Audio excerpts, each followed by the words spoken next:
दोस्तों आज हम यहाँ पे कलेक्ट्रेट में हैं, जो कुशीनगर का कलेक्ट्रेट है। और यहाँ पे फाइनेंस कंपनियों के लोग आए हुए हैं, जो यहाँ पे धरना दिए हैं। धरना देने के बाद से डीएम कार्यालय के समक्ष ये बैनर लेकर के खड़े हुए हैं। और इनका कहना यह है कि सहारा, पीएसएल जैसी कंपनियाँ जो वर्षों पहले लोगों को अच्छे मुनाफे, अच्छे निवेश और अच्छे ब्याज का सब जवाब दिखा करके रुपये जमा कराई थी, वो रुपये लेकर भाग गई हैं या जमा दे नहीं रही हैं। और ये लोग जो भटक रहे हैं, कई वर्ष हो गए, धरना प्रदर्शन करते करते थक चुके हैं, आज फिर यहाँ पे आए हुए हैं। क्या इनकी मांगे हैं, क्या बातें हैं, इनसे हम पूछते हैं। आपका क्या नाम पड़ेगा? सत्यनारायण गिरी। अच्छा, आप धरना क्यों दे रहे हैं?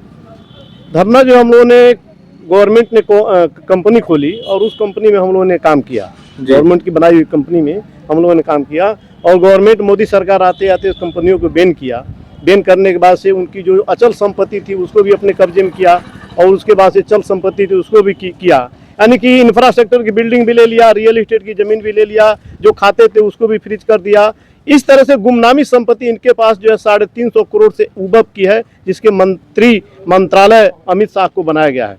और अमित शाह और मोदी जी मिल करके ये देश के साथ धोखा कर रहे हैं। इनकी ही बनाई कानून को ये भली बात पालन नहीं कर रहे हैं। अगर कस्टमर का भुगतान दे देते तो ये इनकी बनाई हुई कानून जो अनियमित जमा पाबंदी कानून है, 21 फरवरी 2019 को इन्होंने भारत की संसद ने बनाई और उसमें पक्ष विपक्ष सब लोगों की सिग्नेचर हुई। उसमें राष्ट्रपति महामहिम रामनाथ कोविंद जी थे, उनकी सिग्नेचर से रूल पास हुआ और उसमें लिखा है कि 180 कार्य दिवस में कस्टमर का भुगतान विद इन 180 कार्य दिवस, दूना से 3 गुना का प्राविधान है उस कानून में। उसी को पालन करने के लिए हम लोगों ने लड़ाई लड़ा। तो 2023 में भारत के सभी तहसीलों में पैसा जमा हुआ, सभी तहसीलों में पेपर जमा हुआ, एसडीएम तहसीलदार के माध्यम से जमा होने के बाद से उसको अब तक जो है फाइलिंग नहीं की गई कि जिसको आयुक्त महोदय के भेजा जाए। आयुक्त महोदय के विज्ञापन हम लोग देते हैं, वहाँ से मांगा जाता है, चिट्ठी आता है, लेकिन यहाँ से जिले से जो है सूची बना करके तहसील से जिले को नहीं जाती है, जिले से आयुक्त महोदय को नहीं जाती है, जिससे सचिवालय को जाए, जिससे हम लोगों का कार्रवाई चालू हो जाए।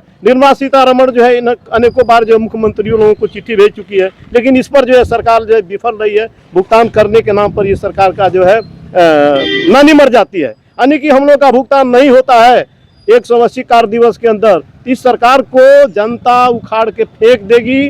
हम लोग रोड जाम करेंगे, ट्रेन जाम करेंगे, पार्लियामेंट का घेराव हम लोग करने जा रहे हैं। 14 नवंबर को सबका टिकट हो गया। भारतवर्ष से सभी जिलों से लोग जा रहे हैं पार्लियामेंट का शुद्धिकरण करने के लिए, घेराव करने के लिए।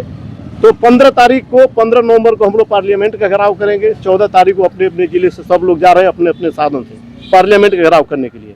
यानी कि मोदी सरकार अगर भुगतान नहीं करती है तो आने वाले समय में यह सरकार विपक्ष में भी नहीं बैठ पाएगी। यह जनता जनार्दन, यानी कि 5 लाख फोर्स ऑन ड्यूटी जो है ठगी के शिकार हुए हैं।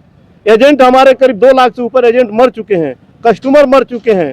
तो ये 2014 में इन्होंने कंपनी को बैन किया, आज 2025 को एंड होने जा रहा है, अब तक ये भुगतान नहीं किए। कानून बना करके भी सरकार खिलवाड़ कर रही है। लोढ़ा कमेटी कभी गठित कर देती है, कभी सीआरसी पोर्टल बना देती है, कभी कोई लिक्विडेटर बैठा देती है। यानी कि जो कानून बना, ये बोर्ड से 2019 अनियमित जमा पाबंदी कानून इतने पावरफुल कानून है कि उसमें कस्टमर का भुगतान 2 से 3 गुना देने का प्राविधान है। साथ ही उसमें सजाए मौत की प्राविधान है जो कंपनी के ओनर हैं, और उनको आजीवन कारावास का भी प्राविधान है धारा BNS 123 के तहत जो कानून बनी हुई है। लेकिन ये सरकार फुल उसको लागू नहीं करती है, क्योंकि इनके दल्ले और दलियां इस सरकार में छुपे हुए हैं।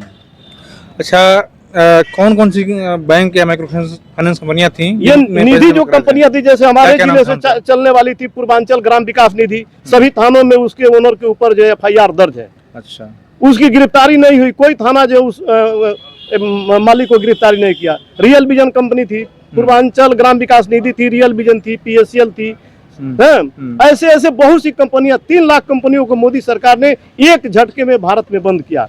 लेकिन अब तक ये ध्यान नहीं दिया कि उसमें लोग काम करने वाले लोग हैं, एडवाइजर हैं, सबकी रोजी रोटी, सब लोग रोड पर हैं, कस्टमर हैं। किसी समय के लिए, किसी सोच के लिए उन्होंने 10 रुपया अल्प बचत करके जमा किया था।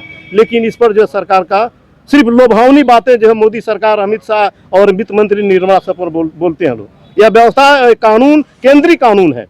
यह केंद्र चाहे तो ये भुगतान जो है, जैसे 12 बजे रात को इन्होंने नोट बंदी किया, 16 में सब हो गया। मोदी अगर अब तक मोदी ने ट्वीट करके नहीं बोला है कि कस्टमर का भुगतान कैसे दिया जाएगा। ये काला धन निकालने के लिए सरकार आई थी, लेकिन काला धन नहीं निकाल पाई। और इतना ही नहीं, इन्होंने जो है, ये डबल इंजन की सरकार है, साथ ही इन्होंने गौ कस्सी जो आए दिन हो रहा है, गाय हमारी काटी जा रही है, लेकिन ये सरकार भाजपा की सरकार है, हिंदू की सरकार है। अब तक जो है गौ कस्सी नहीं बंद किया।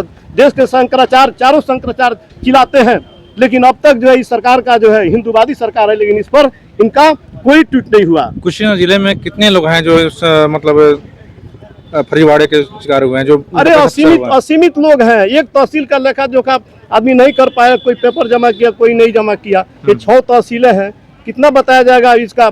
ये गवर्नमेंटे बता सकती है। बहुत सी कंपनियां हैं, बहुत से कस्टमर है, सब जो है कस्टमर भी हैं, पीड़ित लोग भी यहाँ हैं। अभी तो काफ़ी संख्या में लोग चले गए, हम लोग देख करके निकल रहे थे, तब तक चैनल वाले महोदय से हमारी मुलाकात हुई। ठीक। अभी आपने देखा कि ये लोग जो है माइक्रो फाइनेंस कंपनियों में और विभिन्न बैंकों में पैसा जमा किए थे और पैसा इनका डूब चुका है। अभी मिलने का कोई उम्मीद नहीं दिख रहा है, काफ़ी धरना प्रदर्शन कर चुके हैं। हमारी आप लोगों से गुजारिश है कि ऐसे किसी भी फर्जी बैंक, फर्जी माइक्रो फाइनेंस कंपनी या रुपया डबल ट्रिपल करने वाले लोगों के झांसे में ना आवे, नहीं तो हश्र ऐसा ही हो सकता है। पूरी खबर में आपकी क्या राय है? धन्यवाद, अपनी राय दीजिए। नमस्कार।